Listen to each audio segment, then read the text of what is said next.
കേരളത്തിൽ ബ്രിട്ടീഷുകാർക്കെതിരെ നടന്ന ആദ്യത്തെ സംഘടിത കലാപമായിരുന്നു ആറ്റിങ്ങൽ കലാപം.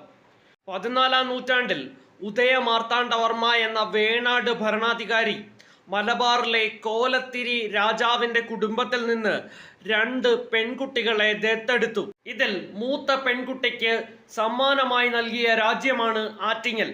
അഞ്ചുതെങ്ങ് കലാപത്തെക്കുറിച്ച് മുൻപൊരു വീഡിയോയിൽ സൂചിപ്പിച്ചിരുന്നുവല്ലോ. ബ്രിട്ടീഷുകാർ അഞ്ചുതെങ്ങിലെ കുരുമുളക് വ്യാപാരത്തിന്റെ കുത്തക കൈയടക്കി വച്ചതായിരുന്നു അഞ്ചുതെങ്ങ് കലാപത്തിന്റെ പ്രധാന കാരണം. ആ കലാപമൊക്കെ കഴിഞ്ഞ് കുറച്ച് വർഷങ്ങൾക്ക് ശേഷം ഗിഫോർഡ് എന്നൊരു സൈനിക ഉദ്യോഗസ്ഥൻ അഞ്ചുതെങ്ങ് കോട്ടയുടെ തലവനായി. വളരെ ധാർഷ്ട്യത്തോടുകൂടി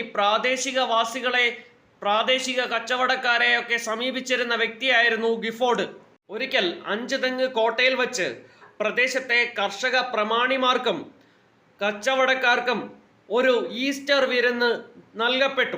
ഈ വിരുന്നിനിടയിൽ വച്ച് ഒരു യൂറോപ്യൻ സ്ത്രീ അവിടെ ഉണ്ടായിരുന്ന ഒരു മുസ്ലിം വ്യാപാരിയോട് അപമര്യാദയായി പെരുമാറി. ഗിഫോർഡ് ഈ സംഭവത്തെ ന്യായീകരിക്കുകയും വ്യാപാരികളെ പഴിക്കുകയും ചെയ്തു.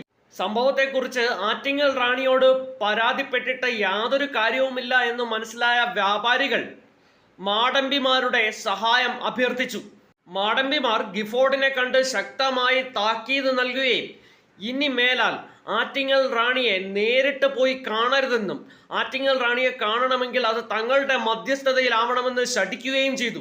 ഇത് വകവയ്ക്കാതെ ആറ്റിങ്ങൽ റാണിയെ സന്ദർശിക്കുവാൻ ഗിഫോർഡും 140 അനുയായികളും പുറപ്പെട്ടു. ആറ്റിങ്ങൽ റാണിക്ക് പാരിതോഷികങ്ങളുമായി പോയ ഈ സംഘത്തെ 1721 ഏപ്രിൽ 15-ാം തീയതി പ്രാദേശികവാസികൾ ആക്രമിക്കുകയും മുഴുവൻ പേരെയും കൊന്നുകളയുകയും ചെയ്തു. ഇതിനുശേഷം അവർ അഞ്ചുതെങ്ങ് കോട്ട ഉപരോധിച്ചു. 1 മാസം നീണ്ട ഈ ഉപരോധം അവസാനിക്കുന്നത് തലശ്ശേരിയിൽ നിന്ന് കൂടുതൽ ബ്രിട്ടീഷ് സൈന്യം വന്നതോടുകൂടിയാണ്. ബ്രിട്ടീഷ് സൈന്യം കലാപകാരികളെ തുരത്തുകയും ആറ്റിങ്ങൽ റാണിയിൽ നിന്ന് കലാപത്തിന് നഷ്ടപരിഹാരം ആവശ്യപ്പെടുകയും ഒക്കെ ചെയ്തു. ഈ കലാപത്തിൽ മാടമ്പിമാർക്കുണ്ടായിരുന്ന പങ്ക് സൂചിപ്പിച്ചുവല്ലോ. 8 വീട്ടിൽ പിള്ളമാർ എന്നറിയപ്പെടുന്ന ഈ മാടമ്പിമാരെ അമർച്ച ചെയ്യുവാൻ തക്കം പാത്തിരിക്കുകയായിരുന്നു ഒരാൾ, ആനിഴം തിരുനാൾ മാർത്താണ്ഡവർമ്മ. ഇനി ഇക്കാര്യത്തിൽ അദ്ദേഹത്തിന് ബ്രിട്ടീഷ് സഹായം ലഭിക്കും എന്ന കാര്യം ഉറപ്പാണ്. അതുകൊണ്ട് തന്നെ 1723-ൽ ബ്രിട്ടീഷുകാരുമായി മാർത്താണ്ഡവർമ്മ ഒരു ഉടമ്പടി ഒപ്പുവയ്ക്കുന്നു, വേണാട് ഉടമ്പടി.